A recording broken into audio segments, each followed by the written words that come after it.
Hello viewers, study centre BD এর পক্ষ থেকে আমি মোহাম্মদ সাজিদ হাসান শাকিল আপনাদেরকে জানাই স্বাগতম। আপনারা সবাই কেমন আছেন? আশা করি সবাই ভালো আছেন। আমিও আপনাদের দোয়ায় ভালো আছি। তো আসুন আজ আমরা দেখব তৃতীয় অধ্যায় চলো তড়িৎ। আজ আমি আপনাদের টোটালি একটা ভিডিও তৈরি করছি যেটি আপনাদের জন্য খুবই গুরুত্বপূর্ণ। আমি আসলে সবসময় চেষ্টা করি যে আপনাদের জন্য স্পেশাল ভিডিও তৈরি করা, এক্সেপশনাল ভিডিও তৈরি করা, কারণ আপনাদের যাতে একটু পরিশ্রম কম হয় এবং আমরা যাতে একটু পরিশ্রম বেশি করে আপনাদের সবগুলো তথ্য আমি দিয়ে দেই। তো আজকে আপনাদের জন্য আমি তৈরি করছি, দেখুন আপনাদের এই চলতড়িৎ অধ্যায় থেকে কোনগুলো আপনাদের এমসিকিউর জন্য ইম্পর্টেন্ট, কোনগুলো সৃজনশীলের জন্য ইম্পর্টেন্ট, সব আমি দেখুন আপনাদের দিয়ে দিয়েছি। আমি এমসিকিউতে এই সাপোজ এই টপিকস থেকে কতবার এসছে আমার আসলে বিগত কয়েক বছরের কোশ্চেন আমি অ্যানালাইসিস করে দেখছি যে আসলে এই কোশ্চেনগুলো কোথা থেকে হয়েছে এবং কিভাবে হয়েছে এবং কতবার এখান থেকে এসছে। তো আজকের এই ভিডিওর পরে আপনাদের আর কারোর কাছে জিজ্ঞাসা করা লাগবে না যে ভাইয়া কোন টপিকস ইম্পর্টেন্ট, এমসিকিউর জন্য ইম্পর্টেন্ট কোনটা, কোনটা সৃজনশীলের জন্য ইম্পর্টেন্ট। তো আশা করি আমার ভিডিওটি আপনারা প্রথম থেকে শেষ পর্যন্ত দেখবেন এবং আমি সবসময় চেষ্টা করি কিছু এক্সেপশনাল ভিডিও তৈরি করার জন্য। তো প্রথমে একটি ছোট্ট কথা, সেটি হচ্ছে আজকে আমার ভিডিও যারা প্রথম দেখছেন তারা আমার চ্যানেলটিকে সাবস্ক্রাইব করুন এবং যারা সাবস্ক্রাইব করছেন তাদেরকে অসংখ্য অসংখ্য ধন্যবাদ। তো আসুন দেখি তৃতীয় অধ্যায় চলো তড়িৎ। এক নম্বর টপিকস হচ্ছে রোধের উপর তাপমাত্রার প্রভাব। দেখেন এখান থেকে আপনার সৃজনশীলে খ নাম্বারে কিন্তু কোশ্চেন হয়ে থাকে এবং এ যাবৎ পর্যন্ত আমার চোখে পড়ছে মোট 32 বার এসছে। 32 বার বলতে কি আপনাদের টেস্টের যে টেস্ট পেপারে কলেজের যে কোশ্চেনগুলো থাকে যেখানে আমি কয়েক বছর অ্যানালাইসিস করে দেখছি, মোট এখান থেকে 32 বার খ নাম্বারের একটা কোশ্চেন এসছে। কি কোশ্চেন এসছে আমি পরবর্তীতে যখন ডিটেইলসে যাব তখন আমি বোঝাবো, এগুলো দেখাবো। আর এখান থেকে এমসিকিউতে এসছে আপনার 35টা কোশ্চেন, 35 বার এসছে। এমসিকিউ বলতে আমি এখান থেকে কিন্তু কিছু অ্যাডমিশনের জন্য আপনাদের জন্য দিয়ে দিয়েছি। তো অনেক পরিশ্রমের মাধ্যমে কিন্তু এগুলো তৈরি করা, তো অবশ্যই আপনারা উপকৃত হবেন আশা করি। এবার আসুন রোধের উষ্ণতা সহ এখান থেকে আপনার ক নাম্বারে কোশ্চেন এসছে এ যাবৎ পর্যন্ত 27 বার। আচ্ছা হয়তো বা কম বেশি কিন্তু হইতে পারে, তবে কম হওয়ার কথা না, বেশি হইতে পারে হয়তো বা। আমার চোখে এ যাবৎ পড়ছে 27 বার। এখান থেকে সংজ্ঞা আসে রোধের উষ্ণতা সহ কাকে বলে বা কি। আর এমসিকিউ এখান থেকে আসে, ম্যাথ আসে এবং একটা ম্যাথ আমি আপনাদের দেখাবো। ওই কোয়ালিটির ম্যাথ ধরা যায় একটা ম্যাথই আপনার রিপিট করছে মোট এখান থেকে 12 বার। ওই সেম ম্যাথ কিন্তু এসছে এমসিকিউ অথবা অ্যাডমিশনে। তো ম্যাথ এখান থেকে এসছে মোট 37 বার। এবার নেক্সট আসেন জুলের তাপীয় ক্রিয়ার সূত্র। এখান থেকে ক এবং খ তে কিন্তু আপনাদের কোশ্চেন হয়ে থাকে। জুলের তাপীয় ক্রিয়া আসে, প্রথম সূত্রটা লিখুন অথবা দ্বিতীয় সূত্রটা লিখুন, এইভাবে কিন্তু কোশ্চেনটা এখান থেকে হয়ে থাকে। টোটালি এখান থেকে হয়েছে 12 বার কোশ্চেন কিন্তু এসছে। আর এমসিকিউ তে এখানে দেখেন আপনাদের টোটালি এসছে 20 বার এমসিকিউ। তো আমি আপনাদের কিন্তু অবশ্যই বলবো এগুলো, আমার ভিডিও আপনারা প্রথম থেকে শেষ পর্যন্ত দেখেন। এবার আসেন ক্যালোরি ও জুলের মধ্যে সম্পর্ক। এখান থেকে আসলে এমসিকিউ থেকে কোশ্চেন হয়, এখান থেকে টোটালি আপনার কোশ্চেন হয়েছে 17 বার এবং এগুলো কিন্তু আপনাদের বিভিন্ন কলেজ বোর্ড বলেন যাই বলেন এগুলো কিন্তু ওইভাবে আমার কিন্তু অ্যানালাইসিস করা কোশ্চেনগুলো। এবার আসেন তাপের যান্ত্রিক সমতা, এটি সংজ্ঞাকারী এসছে 4 বার। এই যে দেখেন লিখে দিয়েছি আমি 4 বার। তারপর আসুন তড়িৎ প্রবাহের দরুন উৎপন্ন তাপের হিসাব। এখান থেকে এমসিকিউ আসলে অনেক আসে। কি এমসিকিউ আসে আমি আপনাদের দেখাবো এমসিকিউ। নেক্সট আসুন বৈদ্যুতিক ক্ষমতা। এখান থেকে এমসিকিউ এ যাবৎ পর্যন্ত এসছে 7 বার, কম বেশি হয়তো বা হইতে পারে, তো আমার চোখে পড়ছে 7 বার। তারপরে কিলোওয়াট ঘন্টা কি, এ দেখেন ক নাম্বারে এটা আপনাদের টোটালি এসছে 18 বার কিলোওয়াট ঘন্টা। এবার আসেন তড়িৎ কোষ। এখানে আসলে বিভিন্ন বিষয় আছে, এগুলো আপনাদের আমি বিশ্লেষণের মাধ্যমে দেখাবো, এটা আপনাদের জন্য ইম্পর্টেন্ট। এবার আসুন নিরাপত্তা ফিউজ। এখান থেকে খ নাম্বারে কোশ্চেন হয়ে থাকে, এটা টোটালি এসছে যাবত পর্যন্ত 5 বার। তো কি কোশ্চেন হয় আমি আবার দেখাবো যখন বিশ্লেষণে ডিটেইলসে যখন দেখাই। দেখেন ওহমের সূত্র আনলিমিটেড ইম্পর্টেন্ট, এটি আসলে আপনাদের এতটাই ইম্পর্টেন্ট এজন্য কতবার এসছে এটা আমি লিখি না, এটা আপনাদের জন্য খুবই ইম্পর্টেন্ট। তো দেখবেন আপনারা যখন আমি আপনাদের প্র্যাকটিস করাবো, ডিটেইলস আলোচনা করবো, তখন দেখবেন কতটা ইম্পর্টেন্ট। এবার আসুন তড়িৎচালক শক্তি ও কোষের অভ্যন্তরীণ রোধের মধ্যে সম্পর্ক। এখান থেকে আপনার ম্যাথ এসে থাকে, দেখাবো আমি কেমন ধরনের ম্যাথ আপনাদের আসে। কোষের সমন্বয় আনলিমিটেড ইম্পর্টেন্ট। এটি থেকে আপনাদের কিন্তু সার্কিট যত আছে যে প্যারালাল না সিরিজ এগুলো কিন্তু হয়ে থাকে এখান থেকে আমি দেখাবো। এটি কিন্তু খুব খুব খুব খুব গুরুত্বপূর্ণ এটা। তারপরে দেখুন কিরশফের সূত্র ও ব্যবহার, এটি টোটালি আমার চোখে এ যাবত পর্যন্ত পড়ছে 137 বার এসছে। এই জন্য দেখেন আমি এখানে আপনাদের লিখে দিয়েছি, এখান থেকে কোশ্চেন এই টপিক থেকে এসছে 137 বার। কতে এসছে, এমনকি খতেও এসছে, আর ঘত আছেই। এবার আসেন হুইটস্টোন ব্রিজ নীতি, এখান থেকে যাবত পর্যন্ত কোশ্চেন এসছে। অ্যাডমিশন থেকে শুরু করে আপনার সব জায়গাতে অঙ্ক আসা বলেন যাই বলেন, এখান থেকে আপনার যাবত পর্যন্ত কোশ্চেন এসছে। আমার চোখে পড়ছে 150 বার, কম বেশি আসলে হইতে পারে। এবার আসেন গ্যালভানোমিটারের প্রবাহ ও শান্টের প্রবাহের সাথে মূল প্রবাহের সম্পর্ক, এখান থেকে আপনার ম্যাথ আসে, দেখাবো আমি। এবার আসুন meter bridge, post office box এবং পোটেনশিওমিটার, এগুলো আপনাদের আমি সিরিয়াল বাই পর্যায়ক্রমে সবগুলো আমি দেখাবো। এবার আমরা আসি ডিটেইলস আলোচনা। রোধের উপর তাপমাত্রার প্রভাব। এখন রোধের উপর কিভাবে আপনার তাপমাত্রার প্রভাবটা পড়ে এটা আমরা দেখব। এখন দেখেন রোধ বলতে আমরা কি, যে ধর্মের দরুন মানে প্রবাহের মধ্যে দিয়ে, এক কথায় রোধ বলতে কি বাধা বোঝায়, মানে যে ধর্মের দরুন আপনার প্রবাহের মধ্যে কারেন্ট প্রবাহে বাধার সৃষ্টি হয়, বাধার সৃষ্টি হয়। দেখেন রোধের আমরা কিন্তু সিম্বল জানি, এটাই কিন্তু রোধ। দেখেন রোধ রোধ অ্যাকচুয়ালি কি মানে বাধার সৃষ্টি হবে, কিন্তু আপনার বাধা দিবে। এখন দেখেন তাপমাত্রার মানে রোধের উপর তাপমাত্রার প্রভাব, এখন কি তাপমাত্রা বৃদ্ধি করলে, এখন পরিবাহী এবং আমরা অর্ধ পরিবাহীর ক্ষেত্রে দেখব যে তাপমাত্রা বৃদ্ধির ফলে মানে পরিবাহীর রোধের কিরূপ পরিবর্তন হয়। দেখেন এখন যদি অ্যাকচুয়ালি আমি যদি পরিবাহীর কথা যদি প্রথম বিবেচনা করি, তাহলে দেখেন তাপমাত্রা যদি বৃদ্ধি করা হয়, পরিবাহীর মধ্যে কিন্তু মুক্ত ইলেকট্রনের সংখ্যা কিন্তু অনেক বেশি থাকে। মুক্ত ইলেকট্রনের সংখ্যা বেশি থাকে, বেশি থাকার ফলে যখন আপনি তাপটা প্রয়োগ করবেন, যখন সাপোজ আপনি টেম্পারেচারটা বাড়াবেন, এই যে বাড়াচ্ছেন কিন্তু টেম্পারেচারটা, তখন কি হবে দেখেন মুক্ত ইলেকট্রনের সংখ্যা যেহেতু থাকে বেশি এবং তাপমাত্রা বাড়ানোর ফলে অণু পরমাণুগুলো কি হবে চারিদিকে ছোটাছুটি করতে থাকবে।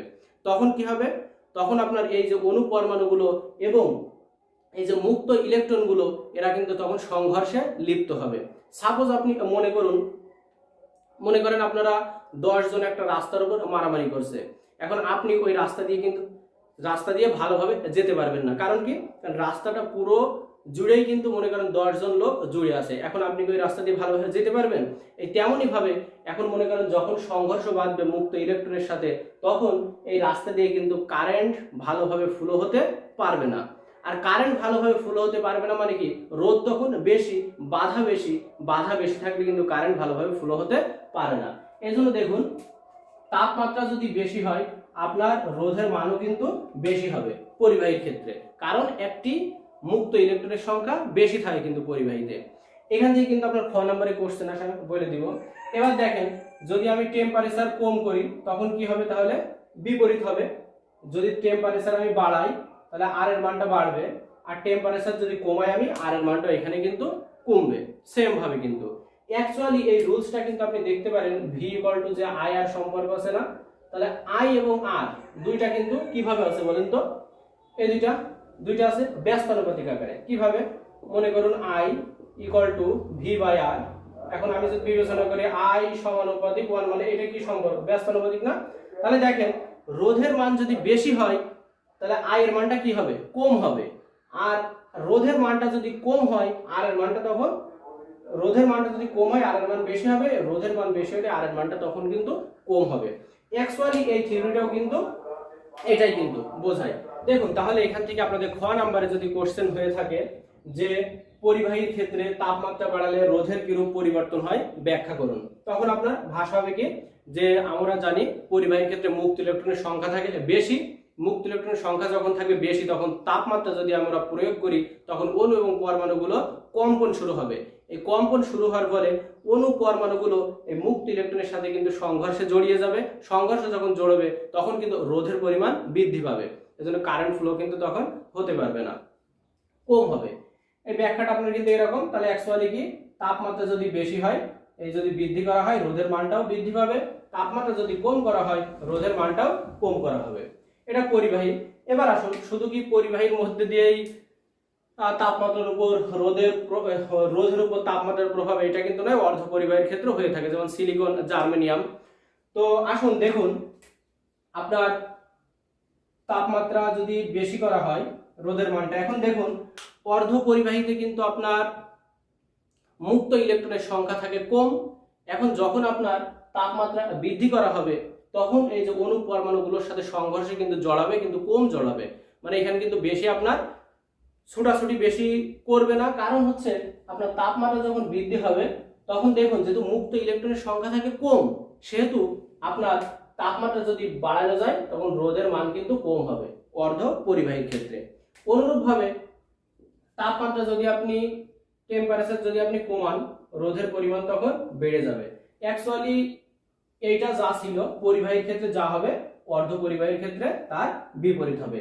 এটার একটাই কারণ হচ্ছে মুক্ত ইলেকট্রনের সংখ্যার জন্য। রোধের উষ্ণতা সহগ, এটি আপনাদের নাম্বারের জন্য খুবই ইম্পর্টেন্ট, এবং এখান থেকে আপনার যে একটা ম্যাথ আসে, এই ম্যাথ কিন্তু আপনার এমসিকিউ বলেন, অ্যাডমিশনের যে কোনো জায়গায় কিন্তু অনেক ইম্পর্টেন্ট। তো আসুন দেখুন, বলছে 0 ডিগ্রি সেলসিয়াস তাপমাত্রায় একক ভরের, একক ভর বলতে কি 1 একক, 1 ওম একক ভরের কোন পরিবাহীর, একক রোধের কোন পরিবাহীর তাপমাত্রা প্রতি একক বৃদ্ধিতে, প্রতি একক বৃদ্ধিতে 1 একক বৃদ্ধিতে তার রোধের যে বৃদ্ধি ঘটে, দেখেন বলছে কি রোধের যে বৃদ্ধি ঘটে, এই কথাটির মানে কি আপনার যদি দুইটা যদি রোধ থাকে, একটা যদি থাকে R1 রোধ, R2 রোধ, বা হচ্ছে পি রোধ এবং কিউ রোধ থাকে, তাহলে কি হবে কিউ মাইনাস পি, এমন আর কি। বলছে কি রোধের যে বৃদ্ধি ঘটে তাকে ওই পরিবাহীর উপাদানের রোধের উষ্ণতা সহগ বলে। দেখেন এখানে কিন্তু আপনার একটা বিষয় ক্লিয়ার হতে হবে, আর উষ্ণতা সহগ একে প্রকাশ করা হয় আলফা দ্বারা, মানে রোধের উষ্ণতা সহগ একে প্রকাশ করা হয় আলফা দ্বারা। দেখেন তাহলে কি বলছে, যে 0 ডিগ্রি সেলসিয়াস তাপমাত্রায় একক রোধের কোন পরিবাহী তাপমাত্রা প্রতি একক বৃদ্ধিতে তার রোধের যে বৃদ্ধি ঘটে, রোধের যে বৃদ্ধি বলতে দেখেন আমি দিয়েছি 0 ডিগ্রি সেলসিয়াস তাপমাত্রায় কোন পরিবাহী রোধ যদি R0 হয় এবং থিটা ডিগ্রিতে যদি R থিটা হয়, তাহলে দেখেন তো এই পরিবর্তনটা কি লেখা যায়, R theta minus R0 R0, দেখেন তো এইটা তো ওকে। এখন দেখেন আপনার ভাষাটা প্রতি একক বৃদ্ধিতে তার রোধের যে বৃদ্ধি ঘটে ওই পরিবাহীর উপাদানের রোধের উষ্ণতা, এখন কতটুকু বৃদ্ধি পাচ্ছে আমি এটা লিখছি, কিন্তু কিভাবে হচ্ছে এটা আসলে দেখেন আপনার আগে। এখন আপনি যদি এইভাবে করেন R0 বা R0 রোধের থিটা ডিগ্রি সেলসিয়াস তাপমাত্রায় রোধের পরিবর্তন, রোধের পরিবর্তন যদি আপনি লেখেন, রোধের পরিবর্তন কি লিখবেন তাহলে R থিটা মাইনাস R0, ওকে। তাহলে দেখেন R0 রোধের 0 ডিগ্রি সেলসিয়াস তাপমাত্রায় রোধের পরিবর্তন R থিটা মাইনাস R0 কিন্তু। এবার যদি ঐকিক নিয়মে আপনি আসেন তাহলে কি লেখা যায়, R0 থাক, R0 রোধের 1 ডিগ্রি সেলসিয়াস তাপমাত্রায় রোধের পরিবর্তন, তাহলে কি হবে দেখেন তো 1 এসছে, তাহলে এটা নিচে যাবে R থিটা মাইনাস R0। এবার দেখেন আপনার কিন্তু সব বলছে কিন্তু একক, একক রোধের কোন পরিবাহী, তাহলে একক রোধ দেন, তো রোধের 1 ডিগ্রি সেলসিয়াস তাপমাত্রা বৃদ্ধির জন্য তাহলে কি হয়, এটা সরি এটা তো আপনার নিচে থিটা আসবে, তাহলে এটা কি হবে R theta minus R0 by theta, আর এই যে দেখেন R থিটা আছে কিন্তু এটা R0, এই যে দেখেন R0 আছে, তাহলে R0 R থিটা, ওকে। তাহলে দেখুন এইটাই কিন্তু আপনি দেখেন একক রোধের জন্য আমার কিন্তু বেরিয়ে গেছে, একক রোধের জন্য কোন পরিবাহীর তাপমাত্রা প্রতি একক বৃদ্ধিতে, দেখেন একক রোধ ছিল এই যে একক রোধ, এবং বলছে একক তাপমাত্রা প্রতি একক তাপমাত্রা মানে কি 1 ডিগ্রি সেলসিয়াস, এর জন্য দেখেন মানটা এসছে এইটা, এইটাই হচ্ছে আপনার কিন্তু রোধের উষ্ণতা সহগ আলফা। তাহলে লেখা যায় আলফা ইকুয়াল টু, তাহলে কি লিখবেন alpha equal to R0 theta. Totally কিন্তু আপনার এইভাবে কিন্তু এসছে, বইতে দেখবে একবার লিখে দিয়েছে সূত্র আকারে, এইভাবে কিন্তু লিখে দিয়েছে, তো এটা কিন্তু এইভাবে এসছে। এখন দেখুন তাহলে এখানে আমরা কি করতে পারি, এটা ক্যালকুলেশন যদি করি, বজ্রগুণ করেন, বজ্রগুণ করলে কি হয় R theta minus R0 alpha R0 theta, বা আর থিটাকে রাখেন এই পাশে, রাখলে কি হয় আলফা আর নট, আচ্ছা আর নট কে রাখি, নিয়ে যায় R naught plus alpha R naught theta. এখানে যদি আর নট আপনি কমন নেন কি হয় 1 প্লাস আলফা থিটা। এই যে এটা কিন্তু আপনার সূত্র, যে হচ্ছে এটা আপনার সূত্র কি R theta equal to R naught 1 plus alpha theta. এখন এই সূত্রের মাধ্যমে আপনাদের একটা অঙ্ক আমি দেখাবো, এই অঙ্কটি খুবই গুরুত্বপূর্ণ, আপনারা ভালোভাবে দেখবেন। এটা আপনার অ্যাডমিশনে বলেন এবং এমসিকিউ তে বলেন, এটা কিন্তু অনেকবার এসেছে, কতবার এসেছে অঙ্কটি কিন্তু আপনাদের অ্যাডমিশনের জন্য অনেক ইম্পর্টেন্ট, এমসিকিউর জন্য অনেক ইম্পর্টেন্ট। আমার দেখা মতে এটি এ যাবত পর্যন্ত 65 বার এসেছে, 65 বার। তো আসুন দেখুন, 25 ডিগ্রি সেলসিয়াস তাপমাত্রায় ট্যাংস্টেন তারের রোধ 65 ওহম। 200 ডিগ্রি সেলসিয়াস তাপমাত্রায় এর রোধ কত হবে? ট্যাংস্টেনের রোধের উষ্ণতা সহ আলফা ইকুয়াল টু মান কিন্তু দেওয়া আছে একটা।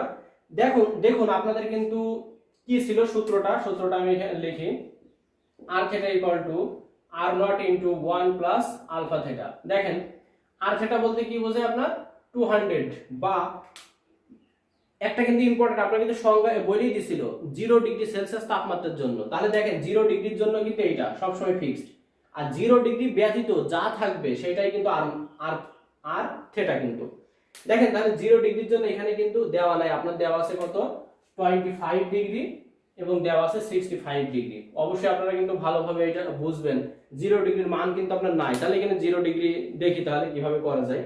দেখেন তাহলে সূত্র আমি একটা করতে পারি কি 25 ডিগ্রির জন্য, আর একটা করতে পারি 200 এর জন্য। তো আসুন আর কি থিটা কোটা, থিটা হচ্ছে তাপমাত্রার পার্থক্য। 0 ডিগ্রি থেকে যদি 25 ডিগ্রি হয় তাহলে 25 মাইনাস 0 ডিগ্রি এমন কিন্তু। তাহলে আসেন দেখি এবার আমরা করি। প্রথমে ধাপে আপনার কি লেখা যায়, 25 আছে, 25 লেখেন। 25 এর জন্য কি হবে R naught into 1 plus alpha theta. Theta মানে কত এখানে, আচ্ছা এখানে সেকেন্ড ব্র্যাকেট দেন, থিটা মানে হচ্ছে 25 মাইনাস 0 আর কত আছে আলফা আছে। ওকে, কোথা থেকে আসছে থিটা? কারণ তাপমাত্রার পার্থক্য। দেখেন আমি 25 এর জন্য নিয়েছি, কিন্তু হিসাব করতে হবে কোথা থেকে, 0 থেকে হিসাব করা লাগে। তাহলে এটা আপনার কি দাঁড়ায় দেখেন, তাহলে দাঁড়ায় হচ্ছে R naught into 1 plus 25 alpha. এক নম্বর সমীকরণ দেন। এবার আসলে অনুরূপ ভাবে সেম যদি 200 এর জন্য করেন, আচ্ছা আমি এবার একবার লিখব। তাহলে দেখুন 1 প্লাস কত হয় 200 আলফা। ওকে, মানে এটা কি 200 মাইনাস 0। এবার আসুন আপনি কি করবেন, 2 ভাগ 1 করে দেখেন কি আসে। 2 নম্বর সমীকরণ ভাগ 1 নম্বর সমীকরণ, দেখেন তাহলে R 200 by R 25 R naught 1 plus 200 alpha by R naught into 1 plus 25 alpha. R naught দেখেন চলে যাচ্ছে, কিন্তু লাগবে না। এবার আপনি এখানে বের করবেন কার্বন, দেখেন 200 ডিগ্রি সেলসিয়াসের জন্য, তাহলে কত আর 200 ইকুয়াল টু অঙ্ক কিন্তু হয়ে গেছে। দেখেন 1 প্লাস 200 ইনটু আলফার মান কত, দেখেন আলফার মান আপনার 4.5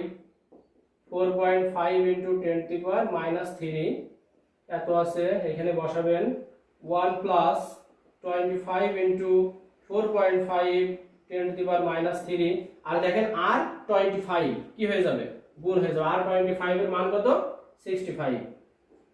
তো এইটা করে আপনাদের কত অ্যানসার আসবে আমাকে আপনারা জানাবেন, কমেন্টস বক্সের মাধ্যমে কিন্তু জানাবেন আপনাদের অ্যানসারটা সঠিক এসছে না ভুল হয়েছে, এটা আমাকে অবশ্যই কিন্তু আপনারা ক্যালকুলেশন করে জানাবেন, ক্যালকুলেটরের মাধ্যমে ক্যালকুলেশন করবেন। এটা আপনাদের অন্য একটি টপিকস, এই টপিকসটা আপনারা ভালোভাবে বুঝবেন, তা আসলে এবং সহজ। দেখেন জুলের তাপীয় ক্রিয়ার সূত্রটি অনেক সহজ। এই সূত্রটি আপনার এই কয়টি বিষয়ের উপর নির্ভর করে, রোধ, পরিবাহীর রোধের উপর, প্রবাহকাল, প্রবাহ, আর প্রবাহের ফলে উদ্ভূত যে তাপ উৎপন্ন হবে। এখন দেখুন আপনার প্রথম সূত্রটি ছিল তড়িৎ প্রবাহের সূত্র। আমি অ্যাকচুয়ালি আপনার সবসময় টার্গেট থাকবে এইচ এর সাথে সম্পর্ক দেখানোর জন্য।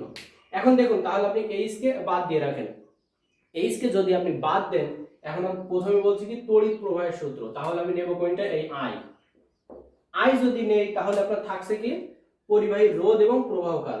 যে দুইটা বাদ থাকবে ওই দুইটা ধ্রুবক অথবা স্থির থাকবে বা অপরিবর্তিত থাকবে, এইটা আমরা বলবো। তাহলে বলুন আপনারা, যদি আমি রোধের সূত্র করি, রোধকে যদি সূত্রের সাহায্যে এইচ আর রোধের তুলনা করি, তখন স্থির থাকবে কোনটা? তখন স্থির থাকবে কিন্তু আই এবং টি। কারণ কি, আপনার রোধের সূত্র যখন হবে রোধের সাথে এইচ এর সম্পর্ক আসবে।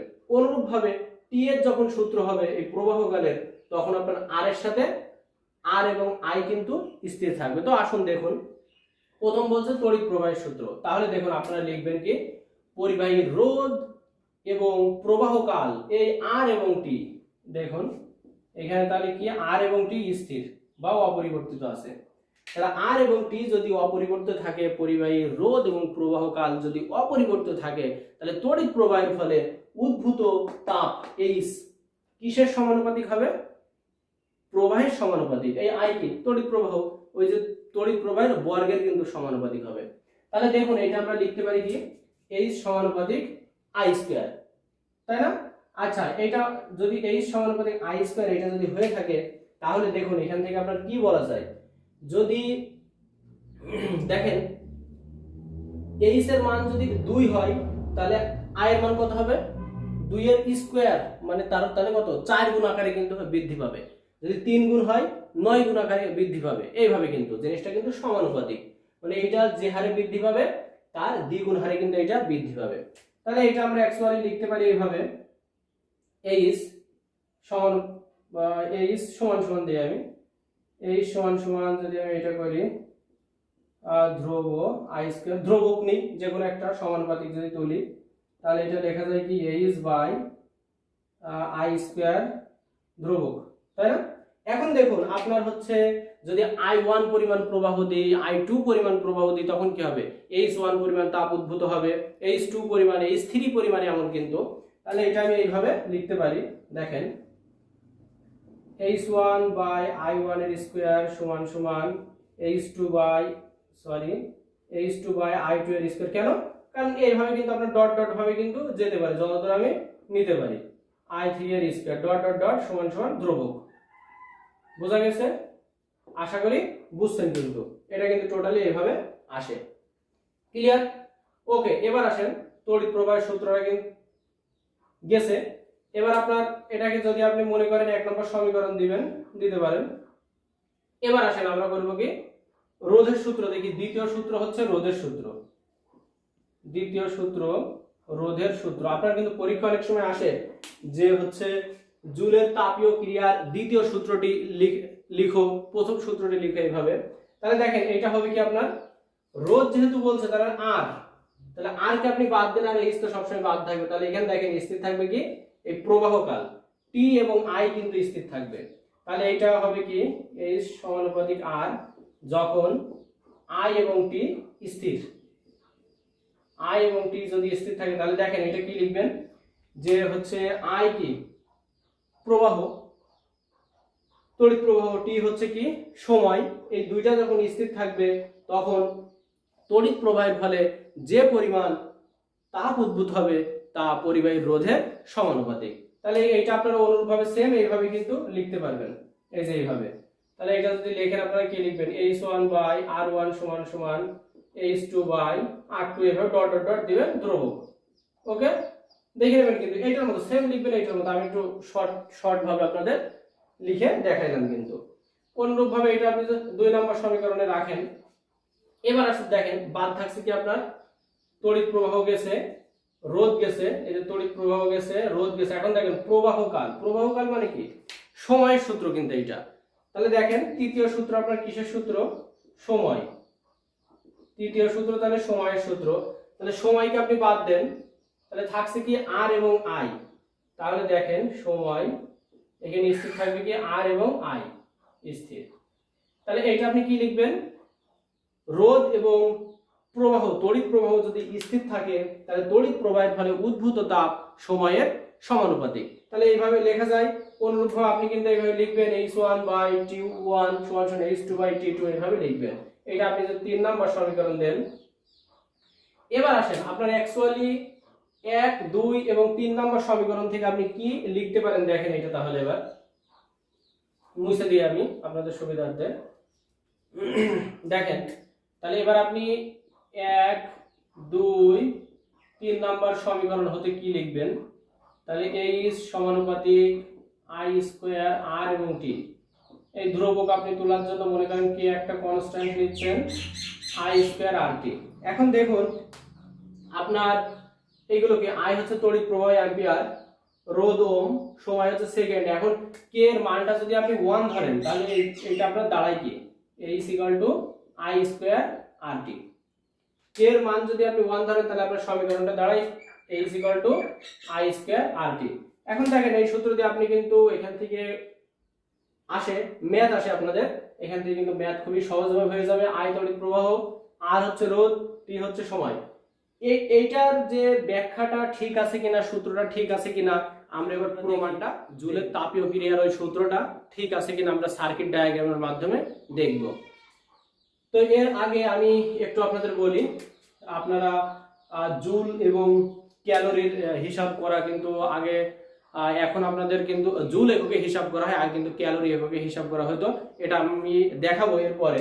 তবে আগে দেখে আমরা W = কিন্তু H লেখা যায়, এটা আপনারা আপাতত মনে রাখেন। কিভাবে দেখেন, কিন্তু দুইটা একক কিন্তু অবশ্যই জুল এককে যদি হয়ে থাকে তখনই কিন্তু আমাদের W = H কিন্তু লেখা যায়। দুইটা যদি অবশ্যই ভিন্ন এককে থাকে তখন কিন্তু লেখা যায় না। তো এটা আমি আপনাদের বোঝাবো, আপনারা আবার দেখতে থাকেন ভিডিওটি। তো দেখুন আমরা কিন্তু দেখেন এখানে সার্কিট ডায়াগ্রামটা দেখেন, এখানে রোধ কিন্তু আছে A এবং B এর মাঝখানে। তাহলে দুই বিন্দুর বিভব পার্থক্য, তাহলে ভি, দেখেন ভি পরিমাণ যদি ভোল্টেজ যদি দেওয়া হয় তাহলে দেখেন এই দিকে কিন্তু যাচ্ছে কারেন্ট, এই দিকেও কিন্তু যাচ্ছে, এই দিক আর এই দিকে কিন্তু কোনো বাধা নাই। আপনার বাধা কিন্তু দেখেন এই যে এখানে কিন্তু দেখেন A এবং B বিন্দুর বিভব পার্থক্য। এখন মনে করেন একটা পরিবাহী A এবং B বিন্দুর বিভব পার্থক্য হচ্ছে V, এবং আপনি দেখুন I পরিমাণ যদি কারেন্ট প্রবাহ যদি প্রদান করা হয় তখন আপনাদের আমি কিন্তু গত অধ্যায়ে ওখানটা কিন্তু আপনারা কিন্তু জানেন V = W/Q, এই সূত্র কিন্তু আপনারা জানেন। মানে আমরা কিন্তু দেখছি অ্যাকচুয়ালি যে ওই জুলের এই সূত্রটা ঠিক আছে কিনা তার প্রমাণ। দেখুন V = W/Q। এখন V কি ভোল্টেজ, W এবং Q আধান এবং কাজ, তাহলে কি লেখা যায় W = VQ। আবার দেখুন আমরা কিন্তু জানি W = H, তাহলে এটা আমরা কি লিখতে পারি H = VQ লিখতে তো পারি, এটা লিখতে পারি না।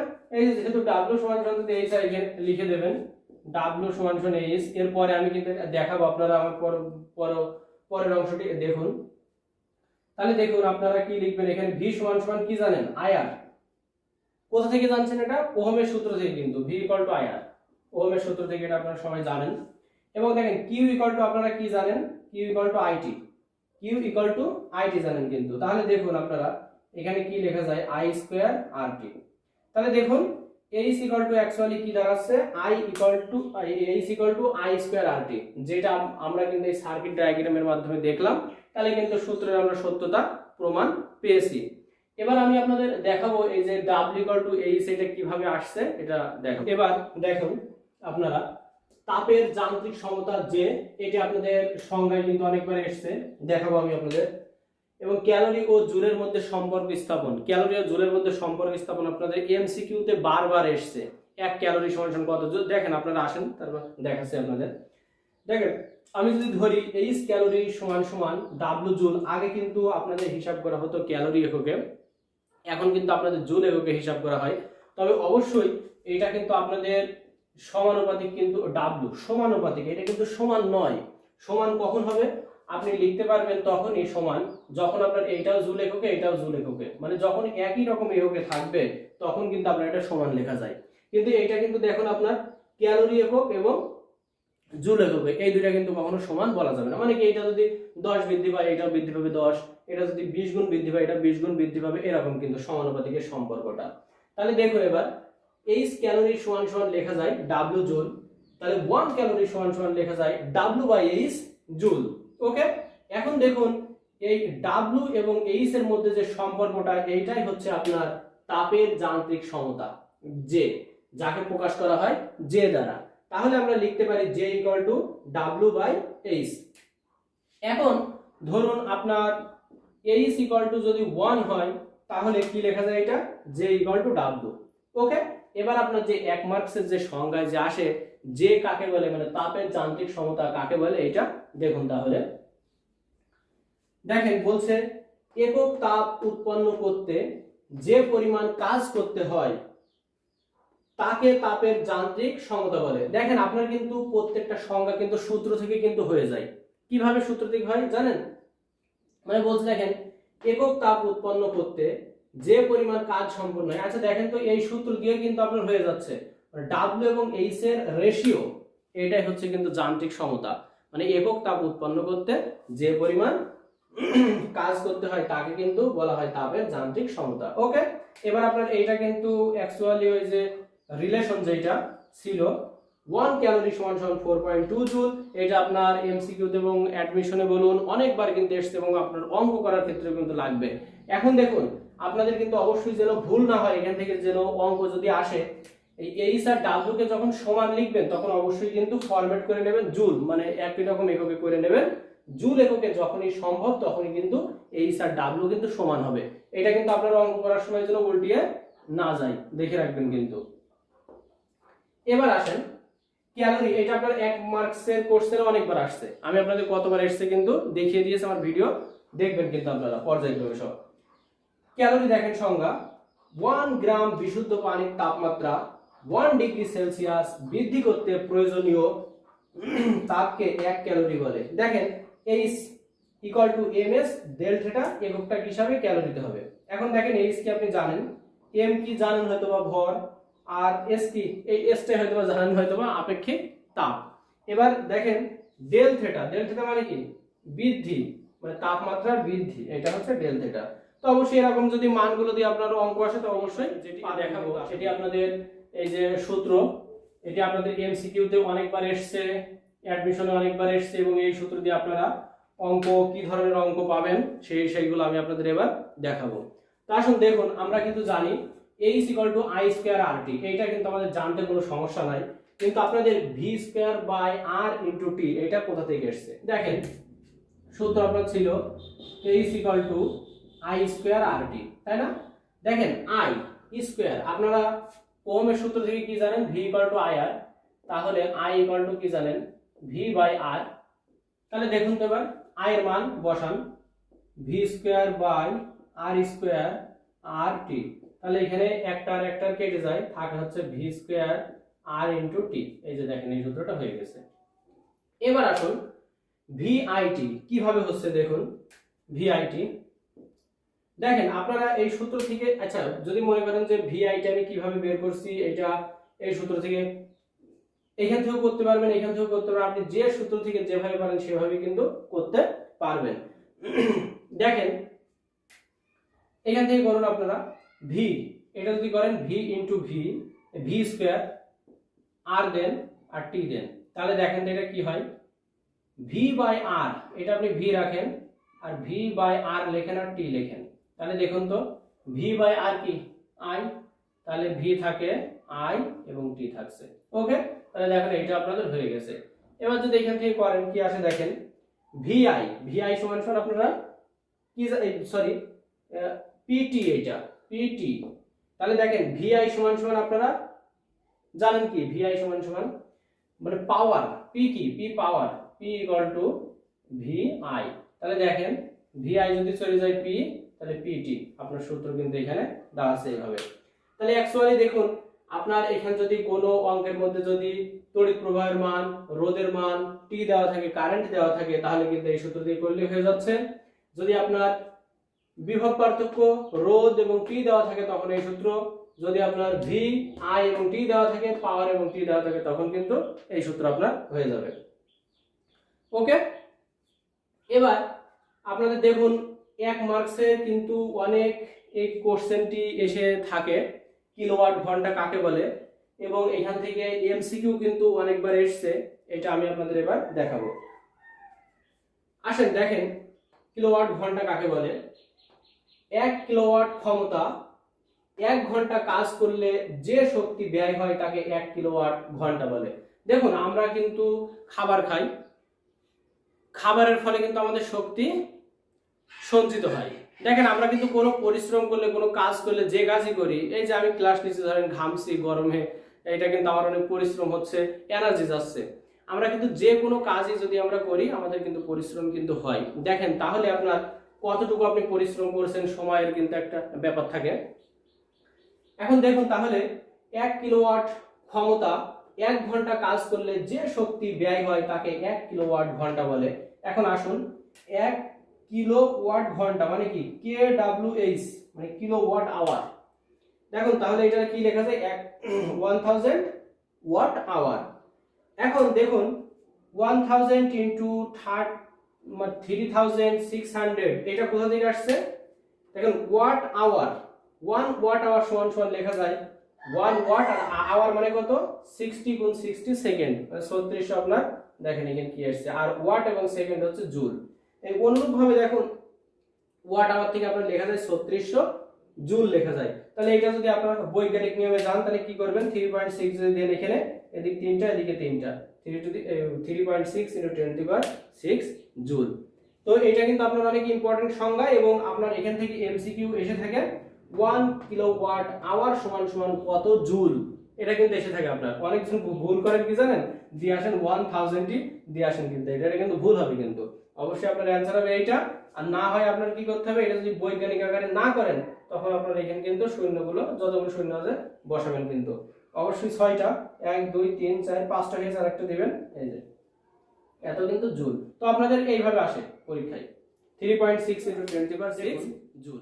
ওকে, আপনাদের কোষের তড়িৎচালক শক্তি এই সংজ্ঞাটি কিন্তু অনেক ইম্পর্টেন্ট এবং সহজ। দেখেন বলছে প্রতি একক মানে কি 1, প্রতি একক আধানকে কোষ সমেত কোন বর্তনীর এক বিন্দু থেকে সম্পূর্ণ বর্তনী ঘুরিয়ে আবার ওই বিন্দুতে ফিরিয়ে আনছে।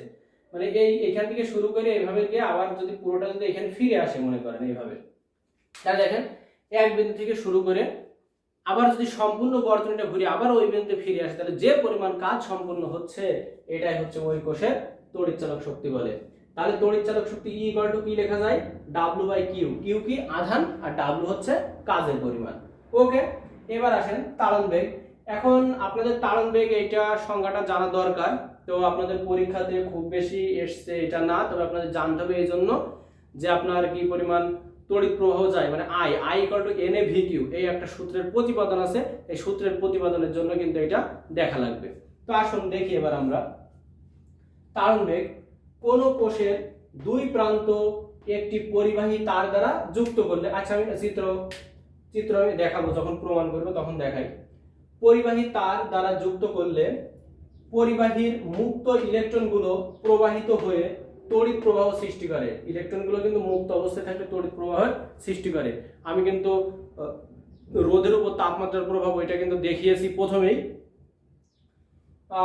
প্রবাহিত হয়ে তড়িৎ প্রবাহ সৃষ্টি করে এবং ইলেকট্রনগুলো যে গড় বেগে প্রবাহিত হয় তাকে তাড়ন বেগ বলে। এখন দেখুন তাড়ন বেগকে যদি v দ্বারা প্রকাশ করা হয় আর তড়িৎ প্রবাহকে যদি I দ্বারা প্রকাশ করা হয়, তাহলে একটা রিলেশন আছে, I = NA/VQ। Q কি আপনারা জানেন আধান, v তাড়ন বেগ, A প্রস্থিত ক্ষেত্রফল, N হচ্ছে সংখ্যা মুক্ত ইলেকট্রনের সংখ্যা, I হচ্ছে তড়িৎ প্রবাহ। এখন আমরা এই যে রিলেশনটা আছে এইটা নাম দিয়ে প্রমাণ করে দেখাবো। আপনাদের I = NA/VE এটা আমরা প্রতিপাদন করে দেখাবো। দেখুন একটা বিবেচিত অংশের দৈর্ঘ্য আমরা নিয়েছি, এখানে A হচ্ছে প্রস্থিত ক্ষেত্রফল পরিবাহী, এটা একটা, তা I হচ্ছে মুক্ত ইলেকট্রন এবং তড়িৎ প্রবাহ কিন্তু দেখেন চিহ্ন কিন্তু অ্যারো চিহ্ন দেওয়া আছে, আর এই তার দিয়ে যুক্ত আছে, এটা দৈর্ঘ্য টোটালি আমি L ধরছি। এখন শুনেন, আমি এইগুলো লিখি নাই, এইগুলো আপনাদের কাজ, আমি মুখে শুধু বলে দেই। L কি আপনারা জানেন, I কি জানেন, A কি জানেন, N E V এগুলো সব কিন্তু আপনারা জানেন। মানে তাড়ন বেগ কোনটা, ইলেকট্রন চার্জের পরিমাণ কত, প্রস্থিত ক্ষেত্রফল, এগুলো আপনাদের বাসার কাজ, এগুলো আপনারা দেখে নেবেন। কিন্তু দেখুন আমরা কিন্তু আয়তন সমান সমান জানি কি, দৈর্ঘ্য গুণ প্রস্থ গুণ উচ্চতা। তাহলে দেখুন ক্ষেত্রফল সমান সমান দৈর্ঘ্য গুণ প্রস্থ, তাহলে দেখুন আয়তন সমান সমান কি লিখবেন, এটা যদি L হয় এবং A যদি ক্ষেত্রফল হয় তাহলে লেখা যায় LA। ক্লিয়ার? এবার দেখুন এই পরিবাহীর এই অংশে মোট মুক্ত ইলেকট্রনের সংখ্যা, এইটা ছিল কি N ছিল, তাহলে লেখা যায় কি NLA। ওকে, এবার দেখুন মুক্ত ইলেকট্রনের মোট আধান, তাহলে Q = কি লেখা যায়, NLA, আর E মানে কত চার্জের পরিমাণ কত ছিল, আধানের পরিমাণ কত ছিল, তাহলে এটা লেখা যায়। এখন দেখেন x অক্ষ যদি বিবেচনা করা যায় তাহলে মুক্ত ইলেকট্রনগুলোর দূরত্ব অতিক্রম করতে সময় লাগবে কি পরিমাণ, তাহলে এটা লেখা যায় কিন্তু T equal to L by V লেখা যায়। এখন আবার আপনারা কিন্তু জানেন আই সমান সমান মানে অ্যাকচুয়ালি আপনারা জানেন Q equal to I T. এখানে যদি লেখেন আই সমান সমান তাহলে কি কিউ বাই টি। এখন দেখেন কিউ এর মান কত এন এল এ ই আর টি এর মান হচ্ছে এল বাই ভি। এখন আপনার এন এল যদি কেটে যায় কি লেখা যায় এন এ ভি। এই যে আপনার সেই সূত্রের প্রতিপাদন তাহলে হয়ে গেছে। এই সূত্র দিয়ে কিন্তু আপনাদের অঙ্ক কিন্তু আসে, এটা আপনাদের অ্যাডমিশনে কিন্তু খুব কাজে লাগবে এবং এখান থেকে যদি আপনার এরকম মানগুলো দেওয়া থাকে অবশ্যই এই সূত্র দিয়ে আপনারা করবেন। আমি আজ আপনাদের আরেকটি টপিকস দেখাই, প্রবাহ ঘনত্ব। এই প্রবাহ ঘনত্বকে প্রকাশ করা হয় জে দ্বারা। এখন জে ইকুয়াল টু কি লিখবেন দেখেন, জে ইকুয়াল টু এই যে লিখলেন না আই মানে তড়িৎ প্রবাহ মানে আই বাই এ। তাহলে দেখুন আই এর মান কত এন এ ভিই আর এ থাকছে, তাহলে এটা আপনার দাঁড়ায় কি এন ভিই। তাহলে এটাই কিন্তু আপনার প্রবাহ ঘনত্ব। তো দেখুন আজকের ভিডিও আমার এই পর্যন্ত থাকবে। তো নেক্সট পার্ট, এটা আমার প্রথম পার্ট ছিল চলতড়িৎ অধ্যায়ের। তো নেক্সট পার্টে আমি হয়তো ওহমের সূত্র থেকে শুরু করব। তো অবশ্যই আমি কিন্তু আপনাদের যতটুকু পেরেছি সহজভাবে দেখিয়েছি। এরপরও আপনাদের যদি কোথাও সমস্যা থেকে থাকে আমাকে জানাবেন এবং আপনাদের কোন কোন অধ্যায়গুলো আরো যদি কঠিন লেগে থাকে যদি আপনাদের করানো উচিত সহজগুলো, আমি তো পর্যায়ক্রমে সবগুলো দেখাবো। এরপর আপনাদের যদি দ্রুত লাগে আমাকে জানাবেন এবং আমার এই ভিডিও আপনাদের যদি অল্প একটু হলেও উপকৃত হয় তো অবশ্যই আমার চ্যানেলটিকে সাবস্ক্রাইব করবেন, লাইক দিবেন, শেয়ার করবেন এবং কমেন্টস বক্সে আপনাদের সমস্যাগুলো জানাবেন। সবাই ভালো থাকবেন, নেক্সট ভিডিওতে আবার দেখা হবে।